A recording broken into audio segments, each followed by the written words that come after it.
पूरी मजबूती से पूरा गठबंधन एक साथ हम लोग चुनाव लड़ रहा। उन्हीं तमाम विषयों को लेकर चर्चा हुई। 6 चरण में क्या रहा, कैसा रहा, अलग अलग सीटों पे क्या रुझान रहे।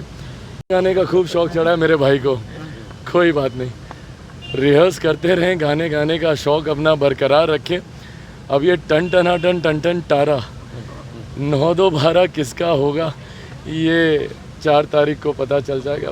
बिहार में 5 चरणों का चुनाव है वो समाप्त हो गया है। 6ठे चरण के लिए कल वोटिंग होना है, लेकिन इससे पहले लोजपा रामविलास के सुप्रीमो चिराग पासवान मुख्यमंत्री आवास पहुंचते हैं बिहार के मुख्यमंत्री नीतीश कुमार से मुलाकात करने। तस्वीरें आपके सामने हैं। नीतीश कुमार से मुलाकात करने चिराग पासवान जा रहे हैं। करीब आधे घंटे से ऊपर नीतीश कुमार से चिराग पासवान का मुलाकात होता है। चिराग पासवान जब सीएम हाउस से बाहर निकलते हैं तो पत्रकारों से बातचीत में चिराग पासवान का कहना है कि हम लोग लगातार चुनावी प्रचार कर रहे हैं, मेरा क्या फीडबैक है वो हमने मुख्यमंत्री से जाकर बताया है और मुख्यमंत्री जी का क्या फीडबैक है हम दोनों ने साझा किया है। वहीं चिराग पासवान तेजस्वी यादव पर भी खूब हमला बोल रहे थे। उन्होंने कहा कि चुनाव गंभीरता से लड़ा जाता है। तेजस्वी यादव जिस प्रकार से लगातार अनेक प्रकार के जो स्लोगन दे रहे हैं चुनाव में, उस पर चिराग पासवान सीधा वार करते हुए कहें कि गाना गाने से चुनाव नहीं जीता जाएगा, चुनाव में गंभीरता से चुनाव जीता जाता है। क्या कुछ कहना है चिराग पासवान का, आप सुनिए इस वीडियो में। करने गए थे सीएम से, क्या मुलाकात हुई, क्या कुछ बातें हुई? देखिए, मुलाकात, चुनाव चल रहा है और 6 चरण का प्रचार समाप्त हो चुका है। कल 6ठे चरण का मतदान है और एक आखिरी चरण अब हम लोग का बचा है। तो चुनाव में क्या क्या हम लोग की रणनीति रही, किस तरीके से चुनाव में सारे पूरा गठबंधन एकजुट होकर हम लोग लड़ा है और आखिरी चरण में कैसे अब हम लोग बाकी अपनी पूरी ताकत इसमें झोंक दें। लक्ष्य मेरे मुख्यमंत्री जी का, मेरा, भारतीय जनता पार्टी का, तमाम हमारे गठबंधन दल के तमाम घटक दलों का एक ही है कि 40 की 40 सीटें हम लोग को जीतनी है और उस उद्देश्य के साथ पूरी मजबूती से पूरा गठबंधन एक साथ हम लोग चुनाव लड़ रहा। उन्हीं तमाम विषयों को लेकर चर्चा हुई। 6 चरण में क्या रहा, कैसा रहा, अलग अलग सीटों पे क्या रुझान रहे। मुख्यमंत्री जी ने हमारी तमाम सीटों की जानकारी ली।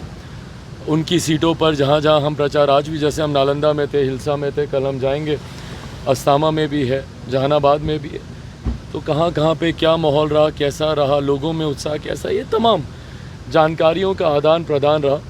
एक कर्टसी मुलाकात थी मुख्यमंत्री जी के। चुनाव में व्यस्तता के कारण इस बीच में मुख्यमंत्री जी भी व्यस्त थे, हम भी व्यस्त थे अलग अलग जगह प्रचार में, तो आज एकदम एक थोड़ा सा रिलैक्स मोड में कर्टसी मुलाकात, जहाँ पे जानकारी का आदान प्रदान हुआ। उनके पास गठबंधन के तमाम सीटों पर क्या जो जानकारी थी, हमारे पास जो थी, उसको साझा किया गया। और आखिरी चरण में कैसे पूरी ताकत के साथ, उसमें भारतीय जनता पार्टी की भी सीटें हैं, जनता दल यूनाइटेड की भी है, उपेंद्र कुशवाहा जी की भी सीट उसी में है, तो उस पर क्या अब रणनीति रहे ताकि हम लोग आखिर में पूरी मजबूती के साथ 40 के 40 लक्ष्य को हम लोग हासिल करें। इन तमाम विषयों को लेकर चर्चा हुई। तेजस्वी यादव ने बीजेपी का एजेंट बताया है प्रशांत किशोर को। ये लोग क्या है ना, अब चुनाव, अब इनको पता है हारने लग गए हैं और इन लोगों का एक पैटर्न फिक्स हो गया। शुरू में एकदम एग्रेसिव रहेंगे, बड़ी बड़ी बातें करेंगे, ये हार रहा है, फलाना हार रहा है, ढिमकाना हार रहा है। 14 में भी यही था, 19 में भी यही था। इनका पैटर्न देखिएगा। उसके बाद इनका एक पैटर्न आता है जहाँ दावे करना शुरू करते हैं कि हम लोग 300 प्लस जा रहे हैं, 350 प्लस जा रहे हैं। इन लोगों का तो बस चले 600 प्लस पे भी ये लोग चले जाएँ, बड़े बड़े ये लोग दावे करने शुरू करते हैं। उसके बाद आखिरी चरण आते आते इन लोगों को एजेंट दिखाई देने लगते हैं, गड़बड़ी दिखाई देने लगती है।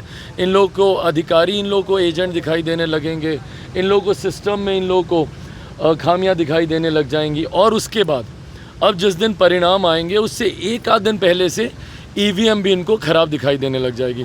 अभी ये लोग तीसरे फेज़ में चल रहे हैं जहाँ पे सारे अधिकारी भ्रष्ट हो जाएंगे, सारे एजेंट दिख जाएंगे, सब एक साथ धांधली करने लग जाएंगे। अभी ये उस वाले फेज़ में जा रहे हैं। अब आप देखिएगा 1 तारीख वाला मतदान होने के बाद जैसे आप लोग एग्जिट पोल लेकर आप लोग आना शुरू करेंगे तो ईवीएम पर ये लोग चढ़ जाएंगे, ईवीएम ख़राब है, ईवीएम पर ठीक रहा। हकीकत है इन लोग को अब इस बात का एहसास हो गया है कि बुरी तरीके से इन लोग की हार हो रही है। राजद के बारे में हम लोग क्या बोलें, क्योंकि उन लोगों का तो कोई सीट वैसे ही नहीं थी लोकसभा में, तो उससे बुरा तो क्या ही रहेगा। कांग्रेस की 1 सीट थी इस बार बिहार की किशनगंज, वो भी ये लोग हारेंगे। कांग्रेस राष्ट्रीय स्तर पर इस बार ऑल टाइम लो पर जाएगी। सबसे खराब प्रदर्शन कांग्रेस के इतिहास का 2024। तेजस्वी यादव कह रहे हैं टन गाने का खूब शौक चढ़ा है मेरे भाई को, कोई बात नहीं, रिहर्स करते रहें, गाने गाने का शौक अपना बरकरार रखें।